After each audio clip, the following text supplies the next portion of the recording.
হরে কৃষ্ণ, রাধে রাধে, জয় গীতা।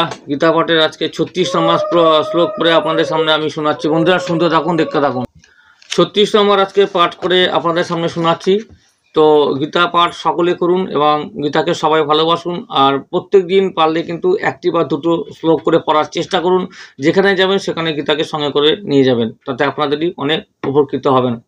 তো যাই হোক, 36 নম্বর শ্লোক আপনাদের সামনে পড়ে শোনাচ্ছি। 36 নম্বর শ্লোকটি পড়ে শোনাবো। ভালো করে আপনারা কিন্তু প্রথম থেকে শেষ পর্যন্ত শুনতে থাকুন বন্ধুরা। পাপ ও মেবা শ্রেয়দস্মান হইতে তানো তো তাইন তস্পন্নহা বয়ং হন্তং ধাত্তরাষ্ট্রান সমান্ধবান স্বজনং হি কথং হত্যা সুখিং শ্যাম মাধব।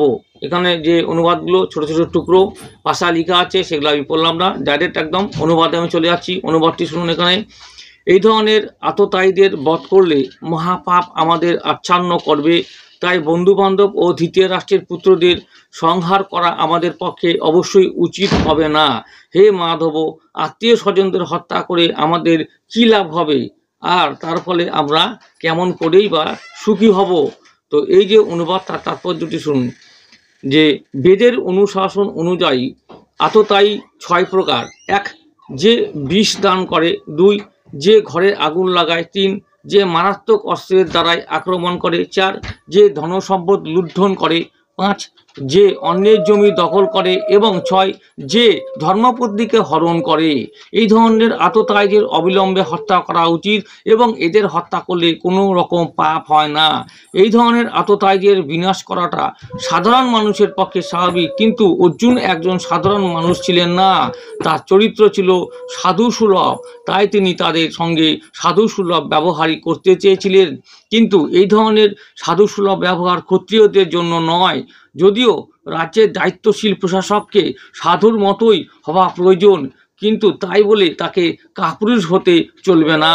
যেমন শ্রী রামচন্দ্র এত সাধু প্রকৃতির ছিলেন যে এখনও মানুষ রাম ও রাজ্যে বসবাস করার জন্য উদগ্রীব, কিন্তু তার চরিত্রে কোনো রকম কাপুরুষতা দেখতে পাওয়া যায় না।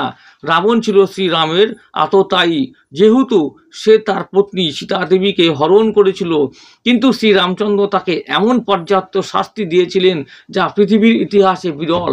অর্জুনের ক্ষেত্রে অবশ্য আততায়ীরা ছিল অন্য এক বিশেষ ধরনের, যেমন পিতামহ, শিক্ষক, ভ্রাতা, বন্ধু ইত্যাদি। তারা শত্রু হবার ফলে অর্জুন ভেবেছিলেন যে সাধারণ আততায়ীদের মতো কঠোর পদক্ষেপ তাদের বিরুদ্ধে নেওয়া উচিত হবে না। তাছাড়া সাধু প্রকৃতির মানুষদের সর্বদাই যে ক্ষমাশীল হবার নির্দেশ দেওয়া হয়েছে। সাধুদের প্রতি এই ধরনের উপদেশ যে কোনো রাজনৈতিক সংকটকালীন অনুশাসন থেকেও অধিক গুরুত্বপূর্ণ। অর্জুন ভেবেছিলেন রাজনৈতিক কারণবশত তার আত্মীয় স্বজনকে হত্যা করার চেয়ে সাধুসুলভ আচরণ ও ধর্মের ভিত্তিতে তাদের ক্ষমা করাই শ্রেয়। তাই সাময়িক দেহগত সুখের জন্য এই ধরনের হত্যা কাজে লিপ্ত হওয়া তিনি যে সমীচীন বলে মনে করেননি। সর্বোপরি রাজ্য ও সুখ অনিত্য, তাই যে ক্ষণস্থায়ী এই সুখের জন্য আত্মীয় স্বজন হত্যার পাপে লিপ্ত হয়ে নিজের জীবন ও মুক্তির পথ চিরতরে রুদ্ধ করার ঝুঁকি তিনি কেন নেবেন? এখানে অর্জুন যে শ্রীকৃষ্ণকে মাধব বা লক্ষ্মীপতি বলে সম্বোধন করেছেন, তাও এই প্রসঙ্গে তাৎপর্যপূর্ণ। এই নামের দ্বারায় তাকে সম্বোধন করে অর্জুন বুঝিয়ে দিলেন শ্রীকৃষ্ণ সৌভাগ্যের অধিষ্ঠাত্রী লক্ষ্মীদেবীর প্রতি। তাই অর্জুনকে এমন কোনো কাজে নিয়োজিত করা তার উচিত হবে না যার পরিণতি হবে দুর্ভাগ্যজনক। শ্রীকৃষ্ণ অবশ্য কাউকেই দুর্ভাগ্য প্রদান করেন না। তার ভক্তের ক্ষেত্রে সে তার কথা ওঠেই না, তার মানে কি, আর তার ভক্তের ক্ষেত্রে সে কথা ওঠেই না। তো এইখানে যে অনুবাদটি পড়া হলো তার মধ্যে সবচেয়ে গুরুত্বপূর্ণ যেটা বলছে এখানে, বেদের অনুশাসন অনুযায়ী, বেদের অনুশাসন অনুযায়ী আততায়ী 6 প্রকারের হয়। আপনাদের এটা মাথায় রাখা উচিত, ভালো করে শুনে রাখবার। আততায়ী কিন্তু এখানে শ্রীমদ্ ভগবত গীতায় লেখা আছে আততায়ী 6 প্রকারের হয়।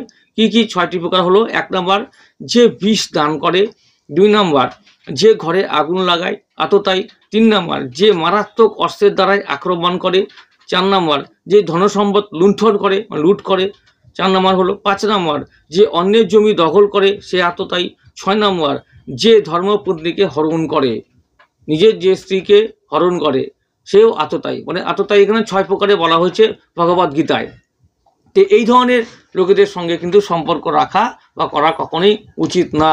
তো সেই জন্য বলা হয়েছে এখানে, এই যে আততায়ী বলে এখানে বলা হয়েছে, সেই জন্যই কিন্তু এখানে যুদ্ধ হয়েছিল। এখানে রামচন্দ্রের কথা, যে সীতা দেবীর কথা বলা হয়েছে, যেহেতু রাবণ যে রামচন্দ্রের যে ধর্মপত্নী তাকে যে এখানে হরণ করেছিল, সেই জন্যই কিন্তু রাবণের যে পরিণতি হয়েছিল তা কিন্তু একদম যে সেই জবাব কিন্তু দিয়ে গিয়েছিল শ্রীরামচন্দ্র। সেই জন্য এখনও মানুষ ভাবে যে শ্রীরামচন্দ্রের যে হচ্ছে রাজ্য, অর্থাৎ রাজ্য সুখ, রাজ্য ভোগ, সেই রাম রাজ্যেই কিন্তু সবাই কিন্তু এখনও বসবাস করার জন্য মনে কিন্তু আকাঙ্ক্ষা অনেকেই আছে। যে অনেকে ভাবে, অর্থাৎ এইখানে যে রাম যে রাম রাজ্য যখন ছিল সেই সময়, অর্থাৎ হচ্ছে সেই রাম রাজ্যে যে সুখ ভোগ করতো সকলে মনুষ্য জাতি, তো সেই সময়কার কিন্তু কথা ভেবে বলা হয়েছে রামরাজ্য কিন্তু এখন থাকলেও সেই সুখটা কিন্তু পাওয়া যেত।